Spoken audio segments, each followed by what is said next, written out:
มาสงขลาพี่น้องสักกับเมืองสะดอยจึงได้มาในวันที่18 เดือนที่11 2แห่งปลาย19ค่ะคำขึ้นในข่าวยาม9:30 นาทีน้ำเมืองถึงไทยเนี่ยเนาะก็มาพบมาญากันดังข่าวสายหนุ่มทางปอกเนื้อเนี่ยเนาะคำในก็รายการปกได้ตื่นเนี่ยเนาะอันพี่น้องแล้วค่ะมาเห็นหัวข่าวการบ้านการเมืองการศึกกว่าจำกันเนี่ยเนาะเอาข่าวข้อที่1เนี่ยเนาะ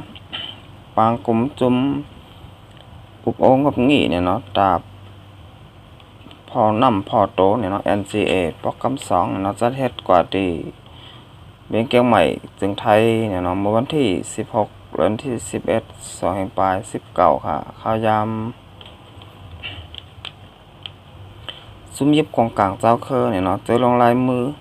NCA @EAO เนาะจะเฮ็ดปางกลุ่มซุ้มอุบโอ่งกับงี้ตาพอโตNCA ปอกคำ2ในเดจะเฮ็ดกว่า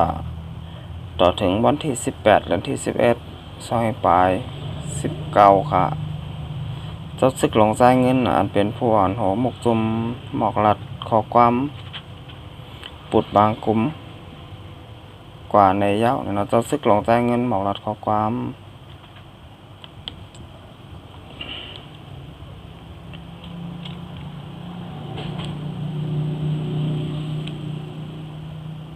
หนังหือเนี่ยเนาะป้อเตเป็นรองกำแถมขักกันงำเย็นเตกว่าตั้งนานนั่นเนาะเตไล่ห่มกันทัดสางกว่าเนี่ยเนาะจ้อมหนังรองมันแม่นในเย้าเนี่ยเนาะข้าวย้ำมือเหลวเนี่ยเนาะเป็นรองตาการงำเย็นการเมืองการศึกอีกตาการไปมักมีเตรียมเจอไหนเฮามีสติตั้งหูไว้อย่าน้ำเป็นรองตึกเคิกง่ายแหละเมื่อพ้องเฮาตึกแกลิดเฮ็ดสร้างอยู่นั่นเฮามีฮอดถึงเยี่ยงหมายว่าไหนยามพ้องต่อเหลียวในซุ้มยิบของกลางเจ้าเคอเจอลงลายมือเลขหมายกึดตึก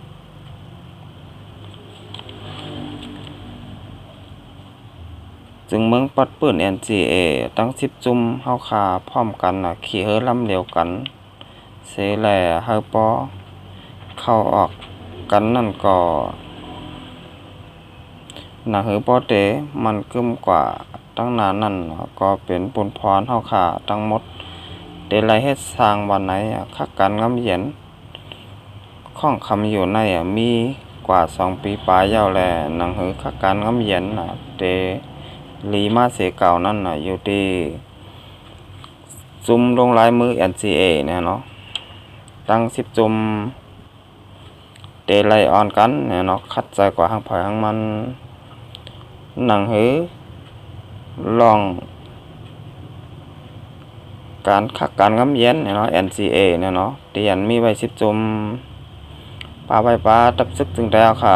RCเนี่ยเนาะก็ทั้งหมดเตมีไว้อยู่10จุ่มมาครบทบอุบโอเฮ็ดปางกลุ่มกันเนี่ยเนาะที่ในเวียงเกียงใหม่จึงไทยวันที่16ต่อถึงวันที่18เนี่ยเนาะในเหลือนในเนี่ยเนาะก็อุบโอกันหลายลองหลายเมียวเนี่ยเนาะก็ว่านะฮือจะอะไรมาเมืองโฮมตุ้มเนี่ยเนาะอันจัดจ้างเนี่ยเนาะเมืองโฮมตุ้มแพทเทเลเนี่ยเนาะนะฮือพี่น้องเจ้าคือที่อยู่ในเมืองสลายจึงแต้วค่ะกูเจ้าคือเดมีลอง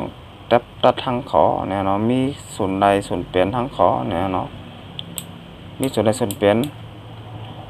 ทางก้อยเนี่ยเนาะก็พอยามมื้อแล้วเนี่ยก็เดี๋ยวไรหันว่านะมึงผมตุ่มมึงมาไหนเนี่ยอำไปมีลองเพ่งอำไปมีลองตัดทางขอเนี่ยเนาะอำไปมีลองส่วนใดส่วนเปลี่ยนทางก้อยกับนั่นได้พี่น้องกูเจ้าคือมาเปิ้นพี่น้องได้เอาขาเกาหลีพี่น้องกูเจ้าคือเนี่ยเนาะก็ตื้ออ่านกันคัดใจเนี่ยเนาะนะคือปอดได้เปลี่ยนมาเมืองโฮมตุ้ม ชรเลอันจัดจางนั้นเนี่ยน่ะคือพอแต่ไรมีลองเพ่งเปงกว่ากูเจ้าเคอนั่นเนี่ยก็ซุ่มยิบกองของเจ้าเคอเนี่ยเราตั้ง10ซุ่มก็ตื้ออันกันคัดใจอยู่หางเผยหางมันเนี่ยเนาะอย่างเดเปลี่ยนมาเลยมึงผมตุ้มจัดจางเพชรเลเนี่ยเนาะอันนี้ก็มาอบโอกันแท้งตีในเวียงเกียงใหม่จึงไทยวันที่16ถึง18เนี่ยเนาะเป็นน้องผู้ปันแห้ง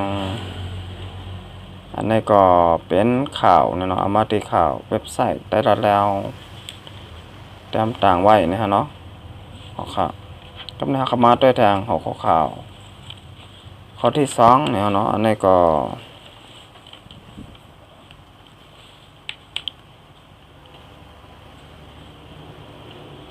เมื่อว่าวันที่17เนี่ยเนาะเดือนที่11 2ปลาย19ค่ะเขาพยายาม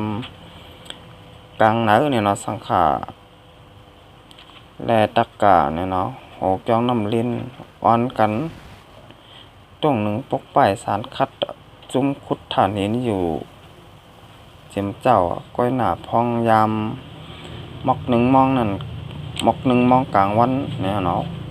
นั่นก้อยหนังเก่าเนาะซ้ำไรทุกยาปัวหมูเปรีเนี่ยเนาะจุ้มปิดตุจิตเปล่า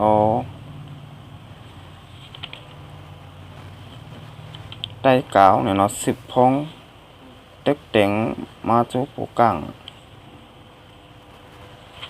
วันน้ำดินน่ะว่าอันสูเฮ็ดพายเตอร์สูคัดขวางปลดลงขึ้นป้ายสารคัดสูกำเหลวเนี่ยเนาะอันสูคัดขวางอยู่ในเตไรกึดแปดเสียงบ้านไหนมาเลยก้นวานอ่อนกันตึกโกเต้ว่าอันนี้ก็เป็นข่าวมาว่าเนี่ยเนาะลองพบไปพี่น้องคนเมืองเนี่ยเนาะที่ออกอ่อนกันมาเนี่ยเนาะตั้งปกกลางปกเกตและสังขาเจ้าเนี่ยเนาะอ่อนมาปกป้ายเนี่ยเนาะสารคัดลองกรมนีคดฐานหินเนี่ยเนาะนี่ก็เขาคาติเลยหันมาอำบาวันเหลอเมืองเหลอตีเหลอเนี่ยเนาะสองบะมีการคดฐานหินคดฐานหินสมอกว่าเฮ็ดสังเนี่ยเนาะเอากว่าเฮ็ดไผ่ผ้าค่ะพี่น้องผู้ปันแหงอันเปิ้นเฮาว่าห้องไผ่ผ้าฐานหินเนี่ยเนาะคดฐานหินก็ยาวซ้ำกว่าเฮ็ดทงไผ่ผ้าเนี่ยเนาะเป็นแห้งไผ่ผ้าค่ะเผาซ้ำไรพรดีพรจ้าเนี่ยเนาะอันนี้ก็มันนี่เขาเนี่ยเดี๋ยวไรพรดีเนี่ยเนาะก็ว่าก็มันนี่เขาซ้ำแต่มาย้อนเอาตีย้อนขว้างเนี่ยเนาะตีลงปองตึงมันเนี่ยเนาะมาปั่นเงินตีลงปองตึงมันเนี่ยเนาะกำไรซ้ำมาคุดฐานหินเนี่ยเนาะเสียแหลกว่าเฮ็ดเป็นแห้งไผ่ผ้าขายกว่าเมืองเขก็มีเนี่ยเนาะขายปันน้ำเมืองจึงแต่เฮาก็มีขายกว่ากูตีกูตั้งเนี่ยเนาะพี่น้องจากเมืองสันดาจึงแต่ขาซ้ำเลยพ่อนดีสังเนี่ยอำไรอำมีเนี่ยเนาะเลือเสียว่าเฮ็ดเอาเพราะว่าเมืองสันดาจึงแต่ขาไรลูกแล้วกว่าเนี่ยเนาะอำว่าเป็นน้ำดินหินผาเนี่ยเนาะกว่าจะไหนเนี่ยเนาะลองเฮ็ดสอนเฮ็ดนากูเจอก็ลองกูแมวเนี่ยเนาะเต๋เตึกเขิกกว่าทั้งหมดเนี่ยเนาะไฟฟ้านั่นก็เนี่ยพี่น้องจากเมืองสันดาจึงแต่ขา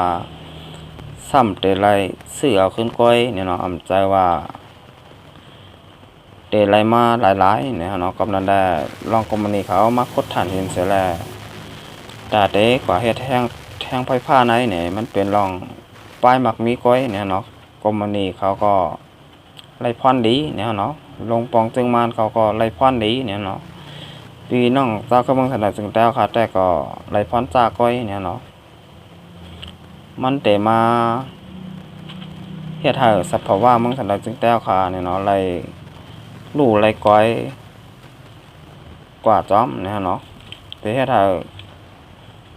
เฮ็ดสวนเฮ็ดนาก็เตอยากเนี่ยเนาะกูเจอกูลองเนี่ยก็เตอำลีเนี่ยเนาะสังว่าก็จะได้หันกันไว้อยู่เนี่ยเนาะลองคดฐานเห็นอันว่านั้นมันเตเฮ็ดให้ส พาะว่ามึงสะดัดซึ่งแต้วค่ะลูกก่อยกว่าเนี่ยเนาะแล้วก็พ่อแม่พี่น้องคนเมืองและสังฆาเจ้าเนี่ยเนาะอ่อนกันมาปกป้ายเนี่ยเนาะสารคัดกรมนีคุดฐานหินเนี่ยเนาะก้อยกาซ้ำถกงาปิตุสิทธิ์เนี่ยเนาะอันเป็นหัวหน้าปิตุสิทธิ์เนี่ยเนาะโทรมาดีปูก้างปูเก๋เนี่ยเนาะว่าอย่าไปอะไรคัดขวางเนี่ยเนาะอะไรกึดดีกว่าลองอันมาคัดขวางกลุ่มนี้คุดฐานหินเขาในเนี่ยเนาะว่าเตรียมไรคัดขวางเนี่ยเนาะนี่ก็เตรียมความนักมาดีปูก้างปูเก๋เนี่ยเนาะอะไร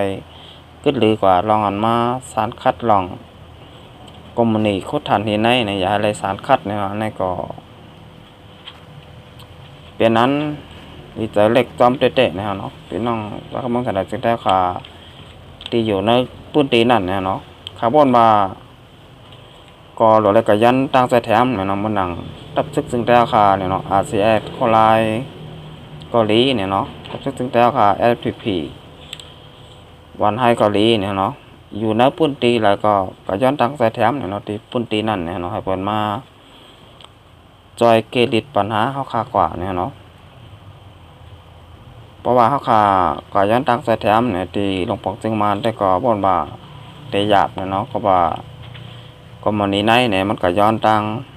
มันก็ย้อนขว้างมาที่หลวงปู่จึงมันอ่อนตั้งยาวเนี่ยเนาะจ่องไกลมาขุดฐานหินเนี่ยเนาะสังบามก็ย้อนขว้างมาย้อนใบมันนั่นก็เตรียมมาเฮ็ดไรหนังเก่าเนี่ยเนาะครับวนว่าจังไหนเนี่ยเนาะโดยแล้วก็ย้อนใจตั้งใจแถมมันนั่งดับซึกจึงได้ค่ะอาเซียแดดโคไลเกาหลีเนี่ยเนาะมันนั่งดับซึกจึงได้แดดพีปฏิมาสงจึงได้ก็ดีเหมือนกันเนี่ยเนาะอันนี้ก็อะไรเป็นจังนั้นเนี่ยเนาะ